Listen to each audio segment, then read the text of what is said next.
Welcome back, ladies and gentlemen. Now with our main topic today, we're discussing the flow and the continuity of the flowing of the supplies and medical and humanitarian aid to Gaza Strip, as Egypt is facilitating every needs for the civilians and the families of the Palestinians in the Gaza Strip that passes through the Rafah crossing border. Well, to shed more light on this, we have the pleasure to have with us over the phone His Excellency Ambassador Gamal Bayoumi, former Assistant Foreign Minister. Good morning, Your Excellency. Good morning, good morning. So, Your Excellency, about the latest deteriorating situation in the Gaza Strip, there was strikes in dawn that the Israeli occupation forces have strike the south of Rafah and killed 100 people. So this is against any reasonable, acceptable process, because this will violate the treaty, the peace treaty between Egypt and Israel. As you will know, in the treaty, there are 6 kilometers from the border of Egypt inside Israel, which should be without any military presence. It's only border guards which is permitted. Now Israel is using its army to attack Rafah and to continue the fight against Rafah. And the Egyptian diplomacy warns Israel that this will be a great threat to the peace between Egypt and Israel. Yes. This is not acceptable, and we will never accept to violate the peace treaty. Yes, Your Excellency Ambassador Bayoumi, now since Thursday, Prime Minister Benjamin Netanyahu have given orders to the Israeli occupation army to be ready for a ground invasion of the Rafah, of the city of Rafah, the Palestinian city of Rafah. The whole world in Egypt is warning against this step. Yet, this dawn, this morning, 100 people were killed by the Israeli occupation forces. This is not acceptable at all, and as a human being, I cannot continue looking to the TV and seeing the massacre which Israel is doing under the eyes of the whole world. And its main supporter, which is the United States, which is giving double standards of their treatment to the process. On one side, they are asking Israel to be human in treating the Palestinian people. On the other side, they support them with information, with weapons, with money. Yes. $14.5 billion, while the United States is suffering a problem, financial problem, and it was on the point to announce bankruptcy, the government there. So really we are in the middle of something. It is a tragedy. We have to deal with this, and I don't want to be optimistic here. I am pessimistic in this concern, and we have to prepare ourselves for a very long war, and we have to support the Palestinian resistance to this, because I admire really what the Palestinians are doing to keep their country and to stay in their country. Yes. And I think the Palestinians themselves, they will never leave their country for the Israelis. Yes, Your Excellency Ambassador Bayoumi, for his part, U.S. President Joe Biden told Israeli Prime Minister Benjamin Netanyahu on Sunday that a military operation in the overcrowded or densely populated Rafah city in Palestine should not proceed unless a plan for ensuring the safety of the population was laid out first. So, what does he mean by laid out first? Where can the Palestinians go? To show us, to show the world that he is trying to make the situation better for the Worsening. Palestinians. But I Yes. don't know what is running between the two sides, the Americans and Yes. the Israelis in the closed rooms. It Yes. seems that after all, that the United States accepts what Israel is doing. And for the sake of just its repetition in front of the whole world, the president, the American president, is saying these words to ask Israel to be human. This is not human at all what is going on up till now, whether they continue in Rafah or not. The question is how Israel can allocate all these forces to fight against Hamas in Gaza, in Rafah, in South Lebanon, in Syria. A country the size of Israel cannot continue like that. So my point is that we have to have a long breath and to continue using the time to exhaust the Israeli ability to continue this silly war. And at the end, I depend on the Palestinian resistance, which will continue like that until Israel will find no way to reach their goals of what this silly war is going on.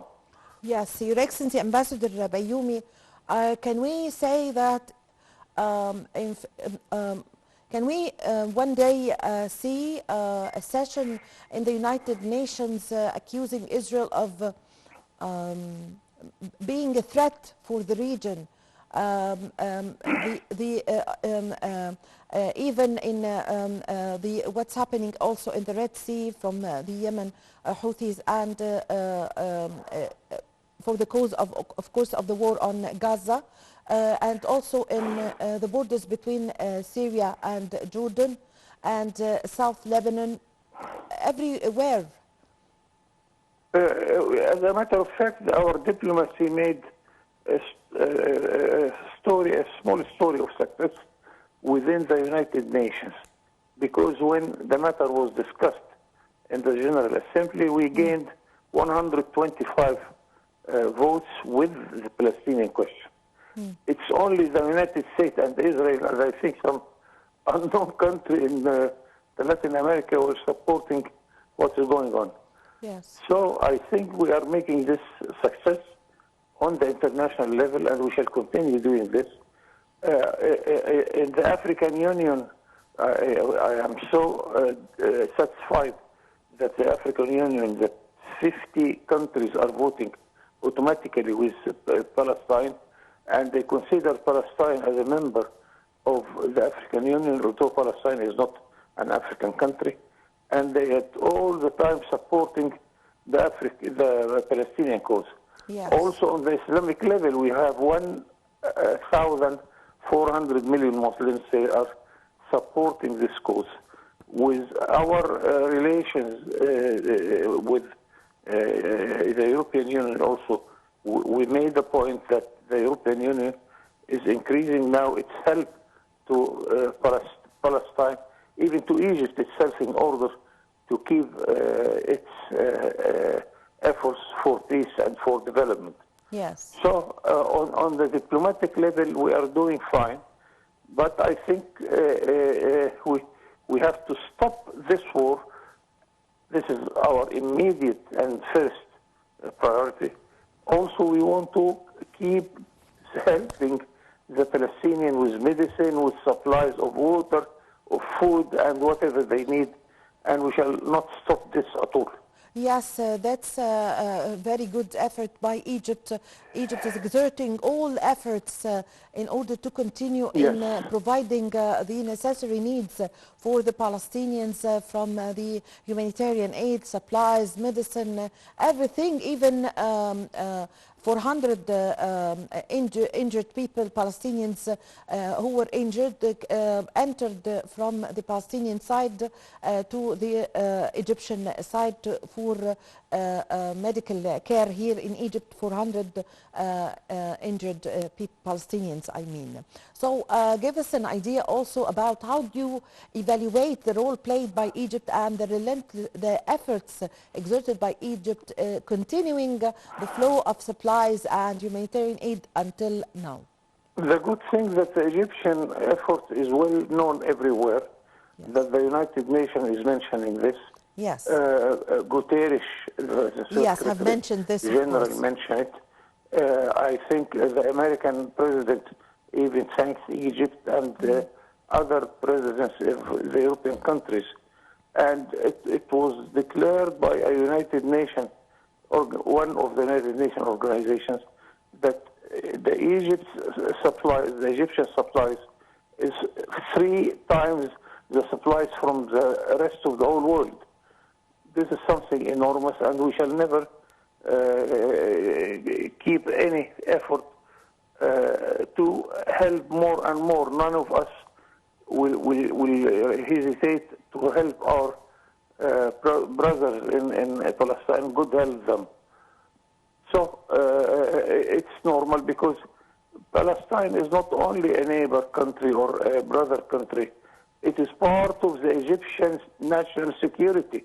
Yes. Since decades, since 2,000 years when our army went there to fight the Hyksos, since Salah ad-Din al-Ayyubi went there to fight against the Crusaders. So it is a continuous process, and it is our task, and we are not hesitating at all to do whatever it takes in order to make our Palestinian brothers in a better situation. Yes, yes. So what are your expectations now, Ambassador Bayoumi?